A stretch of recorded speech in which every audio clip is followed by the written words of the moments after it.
Can you hear me now? Yes. Yes. Okay. Sorry about that. Kay, can you unmute and say something just so I know that we hear you? Good morning or good Okay, afternoon thank almost. you. Thank you so much. Well, welcome everybody to Board University. I'm excited to have this session today.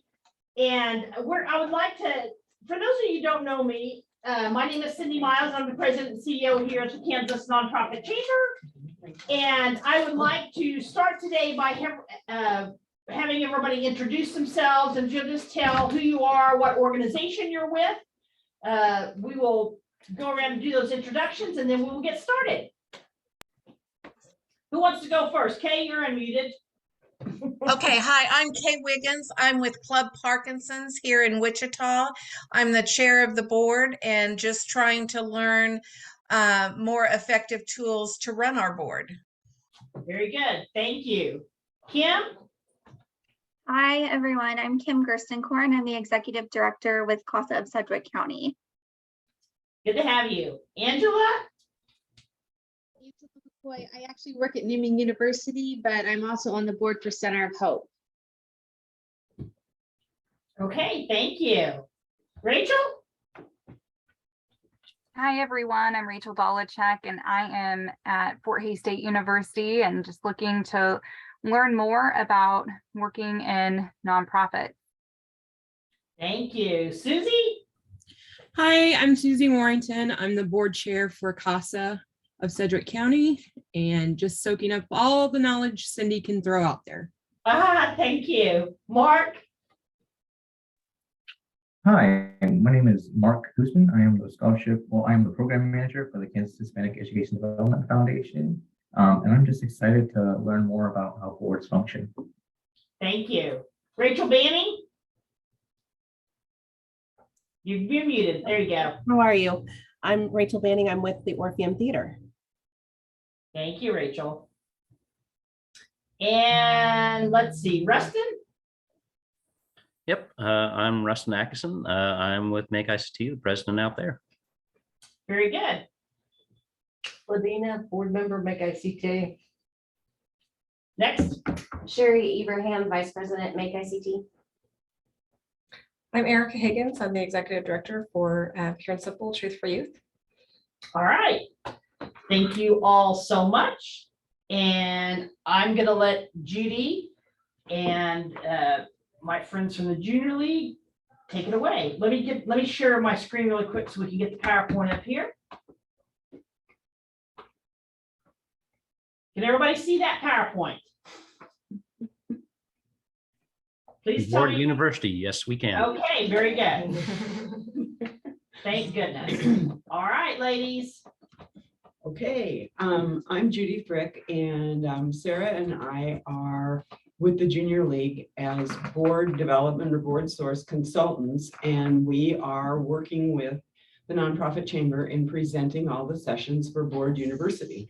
So and those of you who are not familiar with Board Source, it is a national organization that provides training, materials, tools, and so forth for nonprofit boards. And it's extremely helpful. They have, and what I love is a lot of the tools are one page, not all of them, but a lot of them are. So, Sarah? My name is Sarah Garrison, and I'm a board source certified trainer. And I've been with the Junior League since 2004 when I joined, and I've served on many nonprofit boards, including Junior League of Wichita, Music Theater of Wichita, Arts Partners, and I'm currently serving on the Expiration Place Board of Directors, and I am the past chair for that organization. So. Okay. Okay, so let's get started with Board University creating a strategic framework. We're so happy to have you guys here today. Today we're going to talk about strategic planning. So, okay, raise your hands, everyone. Raise your hands. Who has a strategic plan for your organization currently? Okay, we have a few of you. who- I did hear a few laughs. Okay. Well, today's going to be kind of an overview of planning and strategic planning and what is kind of incorporated it with both. And help you kind of develop why you need one, a strategic plan for your organization as you move forward. So next slide, please.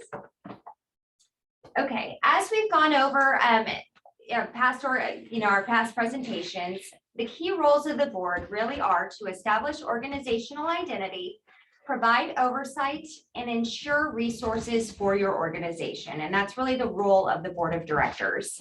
And so when it comes to establishing organizational identity, it's really the commitment to the mission and planning and vision for your organization so you can move forward. And it gives you key objectives and a direction to move forward for the future. Ensuring resources really means to provide funds and be, as a board, you're fiscally responsible for your organization. So you need to make sure that you have the financial resources you can to move forward into the future, as well as ensure you have a competent board on board. And you have an executive director or a CEO who leads your organization into the future as well and is a good ambassador for your organization. And then also providing oversight, which is financial monitoring and making sure your programs and services meet their key objectives. So next slide, please. Okay, yes, you have a question. Repeat the thing you said about organization identity? Yes, it's really a commitment to the mission and planning for the vision of your organization as you move forward. It helps you have key objectives and a good, clear direction for your organization. Hold on a second. Okay. I was trying to make that bigger and it just didn't want to be bigger. No problem at all.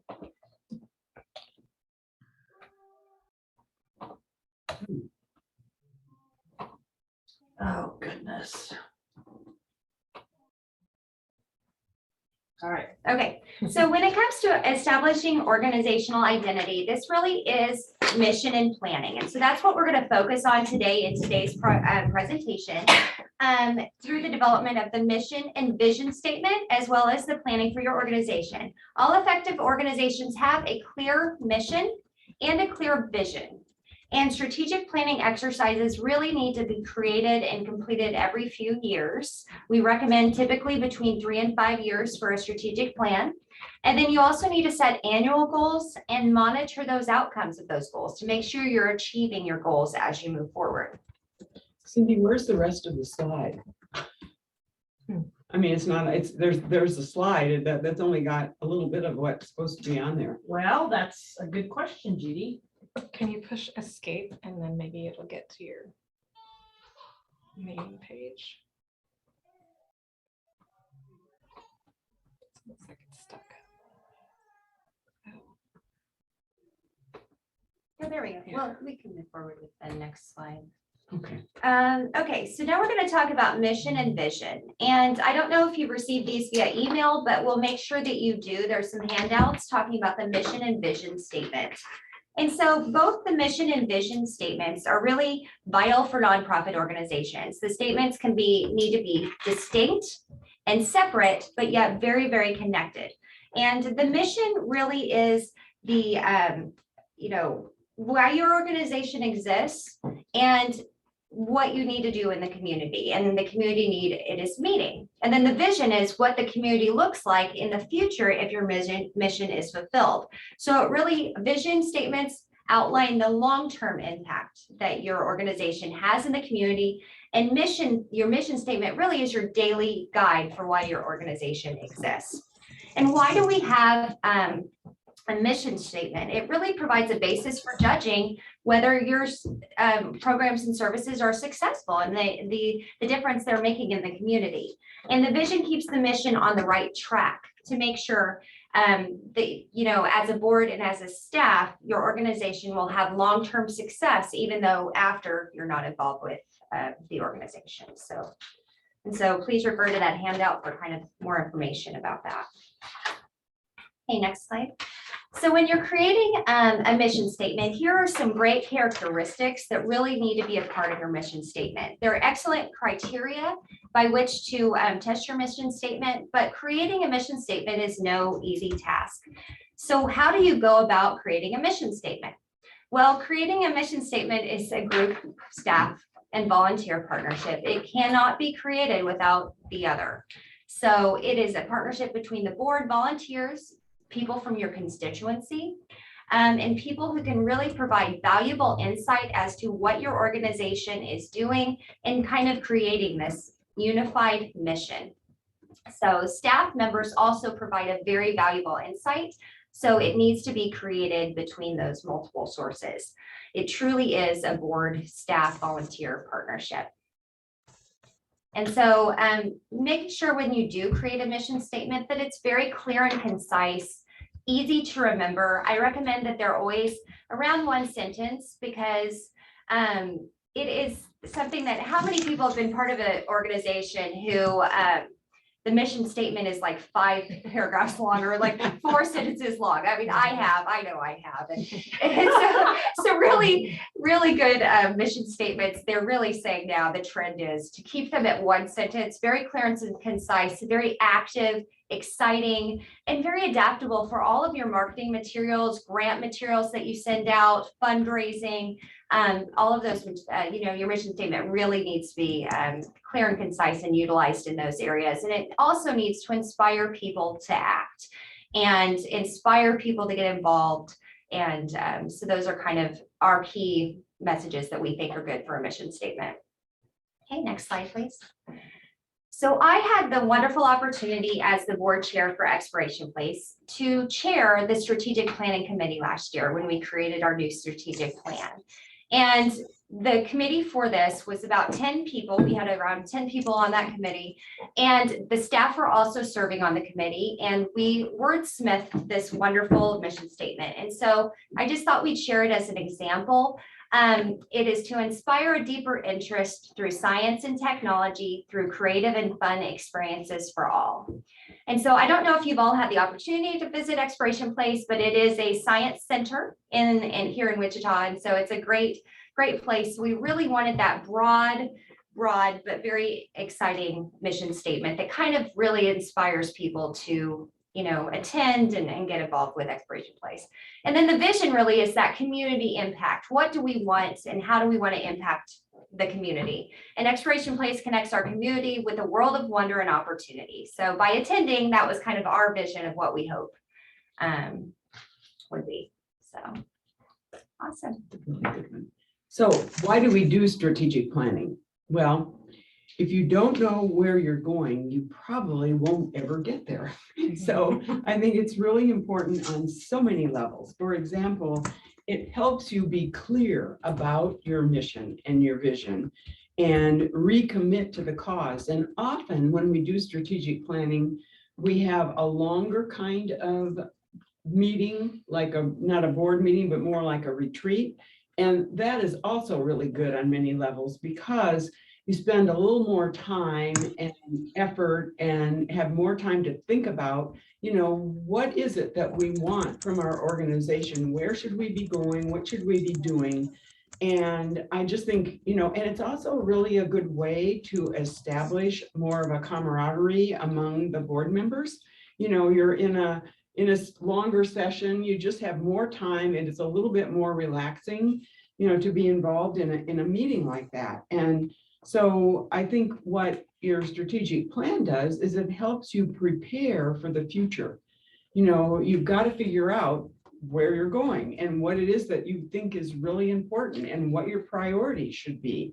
And it also helps you, I think, manage change. And I think you all realize, and you've heard this 1,000 times at this point, I mean, change is probably the only constant. And we're all dealing with it all the time. And we've got to figure out how to do it. And that's why strategic planning has to be somewhat flexible and have a plan that can be modified and so forth. It also helps determine what your organizational priorities are. And it improves decision making. When you get all of the information out there, on the table and say, okay, what is it that we want to do? I think that you make better decisions. And when you have the whole board involved, for sure, you have lots of different minds, and that's always helpful. Sometimes it's painful, but I think it's always helpful to consider a variety of perspectives. And also, it does help align the board and the staff so that you have a unified voice and a commitment to the cause. So I think it's just really good on many levels. And so what we're talking about today is a strategic framework, not just a plan, but just sort of an overall look at what needs to happen in an organization if you're going to make good decisions. And so the strategic framework involves a strategic plan, which frequently is maybe 3 years. They say 3 to 5 years, but honest to Pete, you all, in 3 years, you know how much things change. So you can have that as long as you're willing to be flexible and nimble and change it when you need to. And then from your strategic plan, you have an operations or an annual plan. And I don't know, it seems to me that a lot of people don't have an annual plan, but at the very least, you should have annual priorities or strategic priorities, and those are developed from the strategic plan. So just, you take the strategic plan and you hone in on it for your annual operations plan and say, okay, in this strategic plan, so it's 3 years or 5 years, what do we need to really focus on first?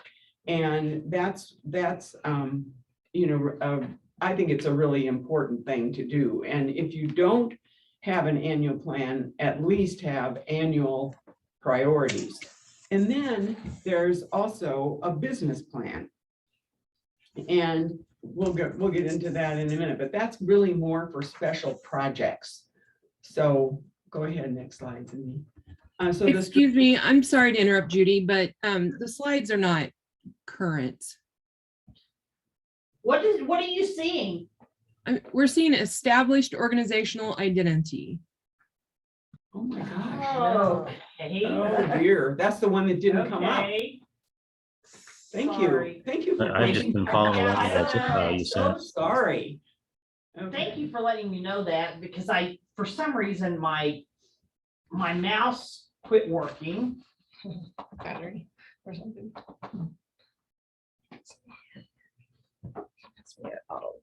You might have to. There you go. Break. Hold on.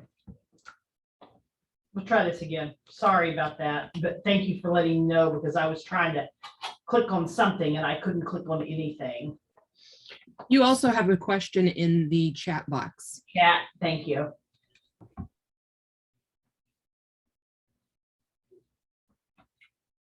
Looks like the document shut down. Do you all have a copy of the slides? I printed a copy, but we've got stuff like this that printed. Yeah. Yeah, but it didn't print. And that's what it looks like Oh. on the document that we were sent, so. I had the same problem too. I printed it, but it's not all there. Oh, Interesting. Oh. We will I do have- resend it. Yeah. I can make a PDF of it. All right, we're gonna see if we can fix this. I mean, I just. As long as we've been, as long as we've been doing this technology thing, you Think, right? you would think.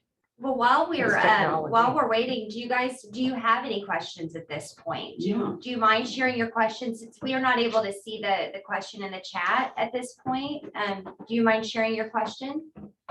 Yes, it's from me, Nicole Alexander. I don't have my camera on for a minute, but I was just curious on since you mentioned the process at Exploration Place, just for perspective, how many people are on that board versus, I think you said 10 were on the committee, just. Yeah, so we had 25 people on our board currently for Exploration Place, and we have 10 members we had on our strategic planning committee.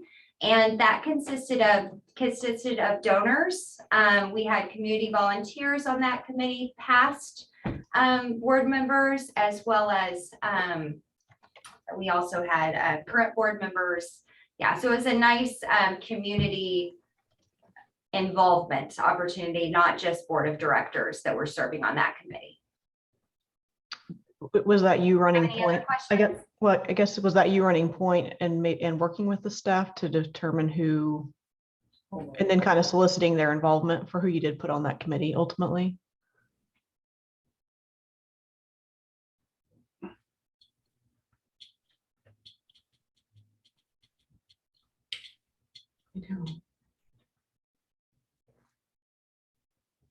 Something's wrong. In the past, I was thinking, is it going from the map to a PC? I don't think so, because I've always. Yeah, I don't know why it's not showing up here. What is the thing on the left side of the screen there? Is it maybe pulled over to the side?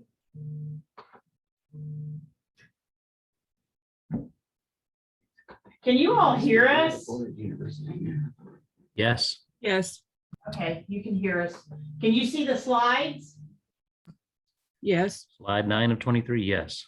Okay. Okay. I'll have to try to figure out why we're not showing up here on the screen, So so. we're 9 of 23. So we have them printed out here. So I will just follow along here if I don't. also have this. Oh, you do? Yeah, Okay. I don't know if that helps. Thank you. So did yours print? I didn't print it, I just. Or just, but it's coming It's up. on I mean, here. you're getting the, Mhm. oh, yeah. Okay, you're Perfect. Let's just use that. All So right. you're Well, able to see we're it, okay. good. We might, Yeah. yeah, we can Okay. create a print Yeah. PDF to send out as well. Okay, Yeah. perfect. So Awesome. which page are we on? Okay, where are we? Oh, we're on the strategic framework. I guess I'm kind of interested, how many of you have a strategic framework? We talked about a strategic plan and there were a few laughs. Then what about an annual plan? How many of you have an annual plan? We work on this is Kay Wiggins. We work on ours. We have a 3-month plan and then we have a 1-year plan. So we kind of break it down into chunks and work on it by quarter. Okay, Nice. that's reasonable. That's good. That's good. Okay. So basically what we're looking at, by having several components to a framework, like the strategic plan, the annual plan, and maybe a business plan, if you have some kind of a special project, what we're looking at is, focusing on the big picture. What is the overall picture for your organization? And so these 3 things represent different perspectives. And Kay, I think that's a great idea to have a 3-month plan. I mean, that's where you get things done. When you've got a plan, you definitely tend to do much better at accomplishing your goals and objectives. And then I think being flexible and nimble and realizing that these things are not set in stone and that you really have to move with it. And that's why it's so important to use these things, at board meetings and so forth, so you can see how you are progressing. And then also the framework really provides a good basis for making decisions, for management. And I think that, let's see, it's, for making priorities. So that's the idea of the strategic framework. And that's why we entitled this whole slide differently. I mean, the whole presentation differently rather than just strategic planning, because it's really, you just need to think in terms of being strategic on a broad basis. So go ahead, Cindy, next. Okay, so for the strategic planning steps, the first one we really recommend is we also have the phases of strategic planning. There's a handout on that. But to go more into depth of how you get started, we kind of narrowed it down to, first of all, you need to form a task force, and that those members are appointed. I see in the question, did they volunteer or were they selected / assigned? They were asked, and then they volunteered to participate in that committee. And they are typically board members, donors, somebody from your constituency that you serve would be a good person to also include on that committee, as well as volunteers, community partners, or past board members. So, and then from that, many people hire strategic planning consultants. That happens. But if you don't necessarily need to hire one. But if you do have one or you don't have one, you still need a chair of your strategic planning committee or task force. And that is often the board chair. If the board chair is not able to do that, definitely somebody from your board of directors or your executive committee would be recommended to sit as board chair, as the chair of the strategic planning committee. And then it's important to determine your action steps and really set a timeline for actions and for the completion of the strategic plan. For Exploration Place, the planning process really took about 10 months. It was a lengthy process because there's so many, we really wanted to, work hard on that and get it right. And we did a lot of interviews. So, and let's go to the next slide, please. And so in that, we're doing something called the SWOT analysis. And with the SWOT analysis, if you're going to engage in the planning process, I really recommend doing a SWOT analysis where you can go through your strengths, weaknesses, opportunities, and threats for your organization. And so you really want to poll your board and find out what they feel like are their strengths, weaknesses, opportunities, and threats, but you also need to pull people from the community and people from your constituency and from your donors and find out kind of what they see. Another important person to pull with your SWOT analysis is your staff, and the staff from every angle, every program and service, every part of your organization needs to be pulled with the SWOT analysis as well. And this gives your consultant, if you do hire one, a good idea of what's going on with your organization, but it also gives the community and your committee the opportunity to understand as well. And next slide, Cindy.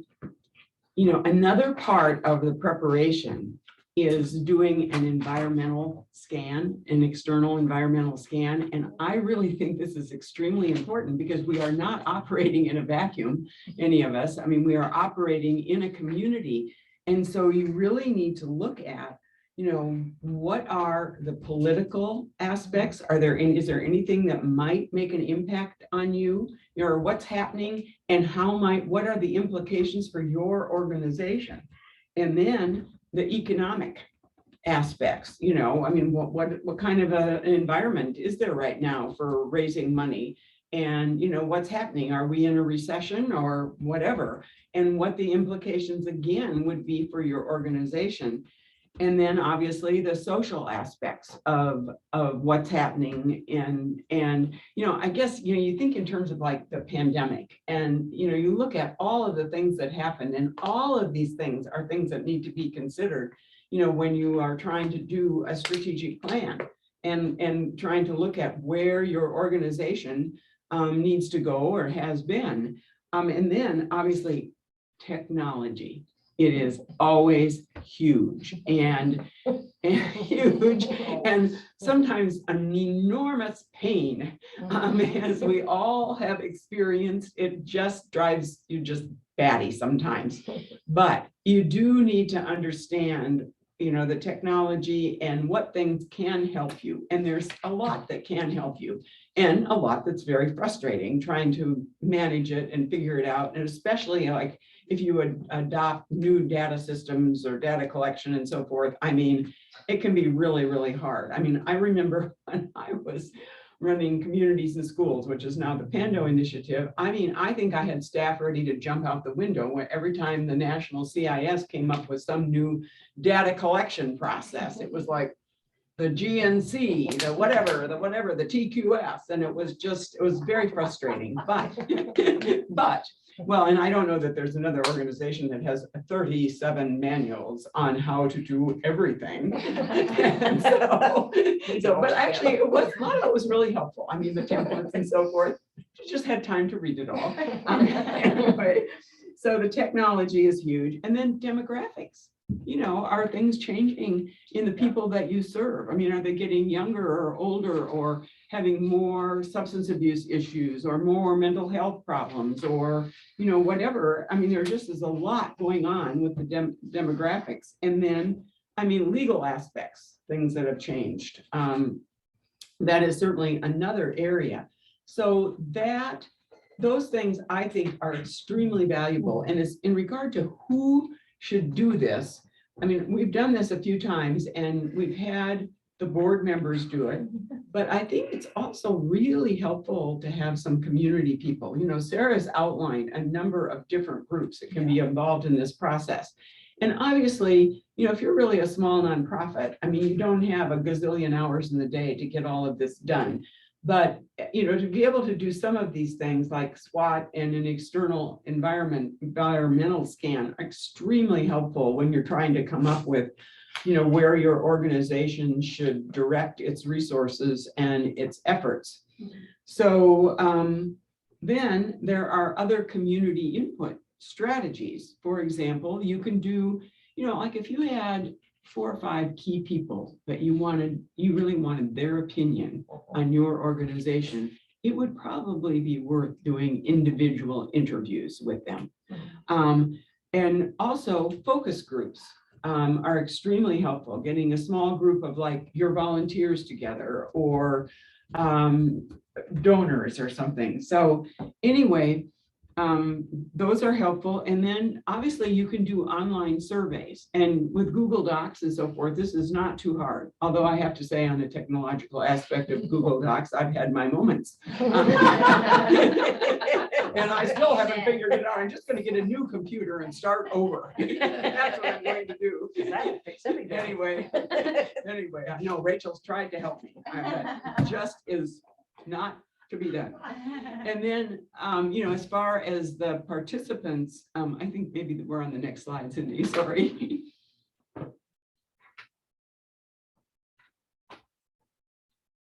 Oh my goodness.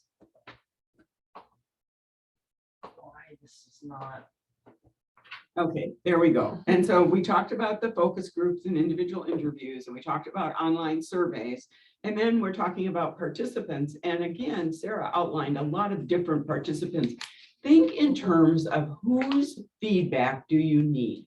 Who are your target audiences, your target, you know, people who are involved in your program, participants and so forth, the people who support you, your partners, and just think about that. I mean, you can't do probably all that you would like to do, but you can pick out a representative sampling and it'll certainly give you some really good ideas.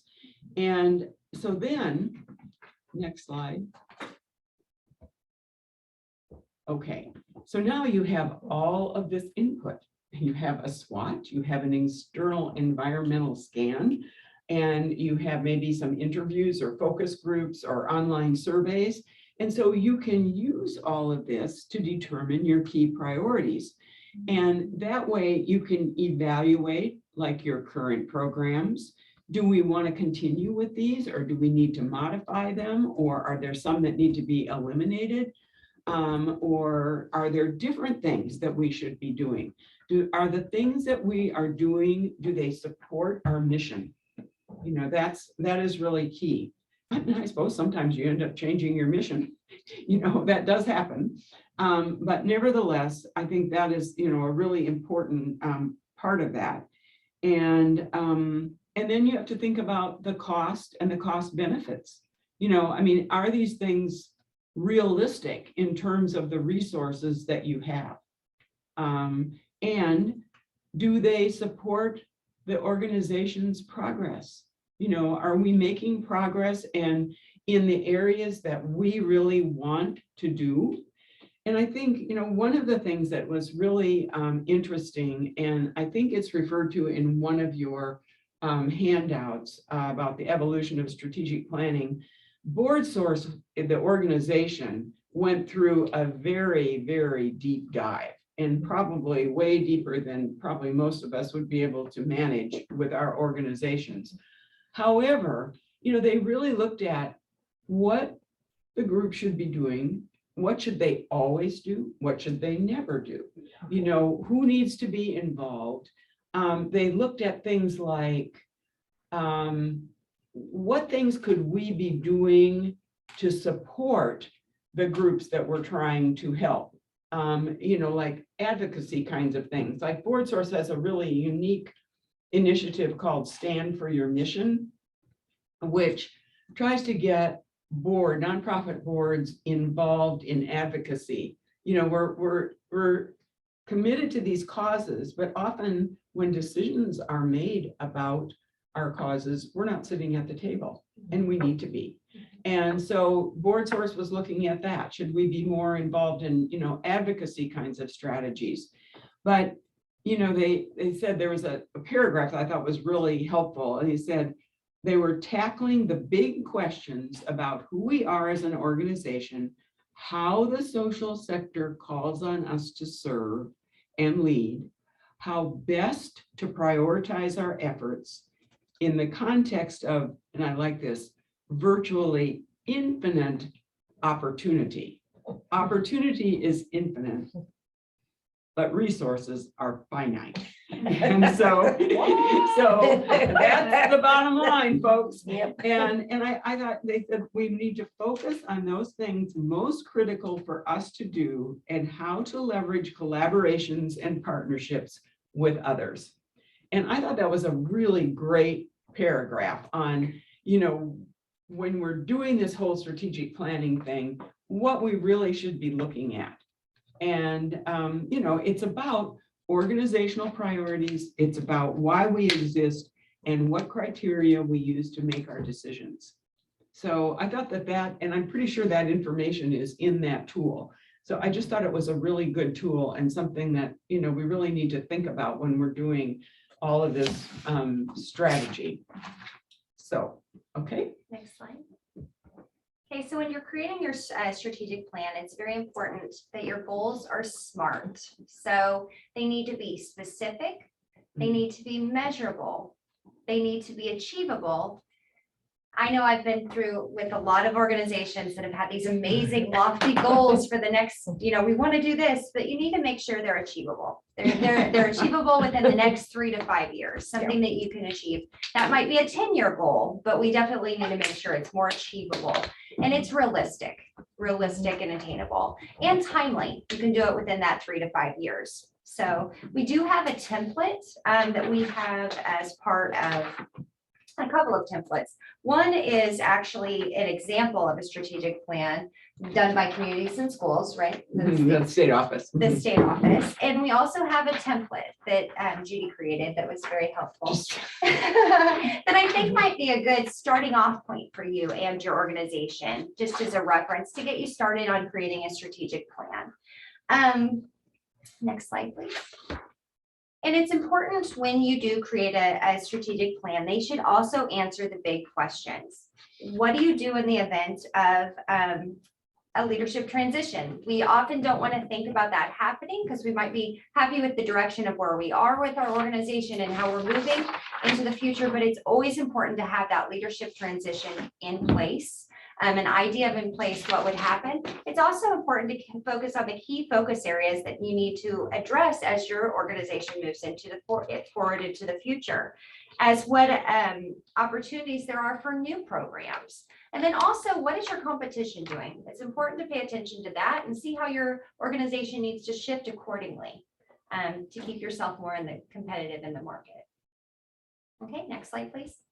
This is just a fun one, a fun cartoon, just in regards to creating a strategic plan. It can be a daunting process, and we often want to keep it, you know, concise, but maybe not that concise. Maybe not just, we need money. So, anyway. All right, next slide, please. Okay, we talked about operational annual plans a little bit earlier. And quite honestly, this is sort of like a mini version of a strategic plan, only it is only going to be for the year. And you're going to take part of your strategic plan and adapt it, but you still have to have, you know, the goals, the objectives, the strategies, the action steps, you know, who's going to do what, who's responsible, Timelines have got to be clear, and, what measurable goals do you have? And so, and also the monitoring and evaluation systems, again, it's how you use these things. And it's really important, not to do a strategic plan, an operational plan, et cetera, and just put them on a shelf. They should be living documents that you use like at every board meeting to measure, where are you? Where do you need to be headed? Where are you maybe falling down? So anyway, so that's the business, our operational annual plan. At least you all have key priorities, that your strategic priorities.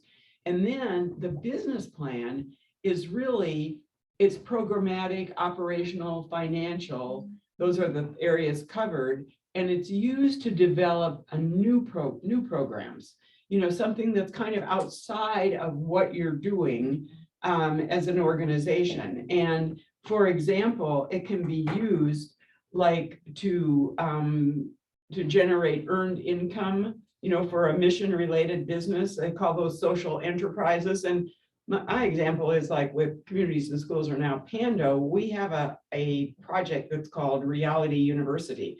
And it's a financial literacy exercise. And it pretty much has, its own business plan and so forth of what they're trying to achieve and so forth. I mean, it's sort of a separate kind of thing. And that's a little bit different than the strategic plan, but it's still in the same orbit. And so when you look at it, strategic, annual, business, those are all part of the strategic framework. Okay, so let me ask a question here, Yeah. if I might. The strategic plan is the big plan for the organization, it usually 3 to 5 years out. The Yeah. annual plan is the single plan for the organization for this year. Yeah. And these business plans are plans for different projects within the organization. Yeah, if you're doing something new and different, that doesn't quite maybe, it just needs a little bit different focus, I think, than just. So you're trying to make each of the projects sort of be sustainable. Yeah, good point. That's a good way of putting it. Okay. Last slide. Now, can you do a poll? Cindy? Should be able to do a poll. Okay. So here is the really important part, you all, for strategic frameworks. You've got to use them. And so we have a little poll, and you can see what the important things are, how you use these. Obviously, to measure organizational progress, for budgeting, for heaven's sakes, for financial aspects, it's certainly key. For the CEO's annual performance review, making the strategic plan or strategic priorities, annual plan really, as part of the performance review for the executive director is a really good idea, because that way it keeps you focused on where the organization is going, and it keeps the executive or the staff focused on this as well. And you can see what kind of progress is being made. And it's really helpful to have specific performance measures when you are doing a review of your CEO. So, and then obviously for board and committee work. I mean, this is a really good way of looking at, are we measuring up? Are we all on board with what the general plan is? And then just for program progress is really important. And there's okay, so it's really interesting to see, Cindy, go back there to see who has what. Sorry. That might be too hard. No, Okay. it's definitely not too hard. Okay, so look, I mean, measuring organizational progress, budgeting. Well, this is good. The annual performance review, that would probably be expected, not quite as good. Board and committee work, and then program progress. One of the tools that, then we don't have this here, we had it like in the assessment thing last month, is a dashboard. You want me to end this? Super good idea. A dashboard. It's not in the materials that you have today. It was in like the assessment and evaluation. And a lot of organizations have dashboards where, they have specific measurable objectives, like if they're serving staff, for example, I mean, I can use like Pando, it would be like the graduation rate or the number of kids referred, or not suspended or expelled, or it could be attendance. What is the attendance rate? You're looking at behavioral change. You know, I mean, you can look at numbers, that's okay, but what you really ultimately should be looking at, you know, when you're trying to serve people is changing their behavior for positive outcomes. So you would have these dashboards show up at board meetings. Yeah, and yeah, sort of and they just would be measure colored. your product. Yeah, Rather- you would have just some specific objectives, and then you would have, as it red, oops, is it yellow? Okay. Maybe some issues, Stop or light. is it green? It's good, it's all working. I mean, you can have that for a variety of things, for like finances, Yep. for just your board functioning, like, for example, you're gonna recruit new board members, you know, where are you in that process? You said you were going to have 6 recruited by, you know, January 1. Is that happening? I mean, that's the kind of thing, you know, where you can just see red, yellow, green, you know, And it's then you very like obvious. typically stop and talk about the red ones. Yeah, I think and so. just probably ignore the green Why ones. is that not happening? We need to figure that out. So anyway, so that's really the so important aspect of using strategic frameworks. I mean, that's why you do them, you know, to measure what you're doing and seeing if you're making progress. Okay, the cartoon, I like this. This is our plan for the next 1,000 years. That's about it. You see that first line? Yeah, It went left. yeah, right, right. I've seen a few organizations that have plans like Oh, yeah. this. Yeah. It doesn't work too well, folks. So, okay, so just to sum it up, the strategic framework is to focus on the big picture, not specifics, to be flexible and nimble and realize you got it. I mean, you just, that's why you use it constantly, because then you can see, oh, well, I think we're gonna have to modify that. That is absolutely was not realistic, and we should never have done it in the first place. But you know, it's not set in stone. It's there as a marker, as guidance. And then it's really a framework to help you prioritize and make decisions. And so, Sarah? Okay, next slide, please. So this is to wrap it up. Thank you so much. When you're creating your strategic plan, feel free to ask us if you ever have any questions. Here's our contact information. We also have some resources that we've included that might be helpful for you when you're creating your strategic plan or your strategic framework or your mission statement. So do you have any questions? Are there any questions we can answer? Anybody online have any questions? Comments? Yeah, this is Rustin. So I guess going back to the previous slide, I think that kind of helps put in perspective of some of the fundraising we're trying to figure out. With Make ICT, we bought that building on over on Mount Vernon, and I guess I've been feeling inundated looking at all these improvements we need to do to the building. But I guess we really need to be taking another big step back and looking at why are these improvements important? Do they really focus on our cause? Do they fit the big picture of what Make ICT wants in the future? So that does feel like a big part of the puzzle I was missing before. Thank you. Good. Wonderful. No, and we didn't, I've meant to mention that some of the tools that we have provided are from an author named David LaPiana, who talks about the nonprofit strategy revolution, and his whole premise is that these plans are made to be modified and you need to keep going. And he calls strategic priorities the big questions. And you could call them that too. I mean, because they are, sometimes that's almost more helpful, is to say, what are the big questions for our organization? And I know that there's also a tool in there called a strategy screen. You know, how do you choose what strategies you're going to implement?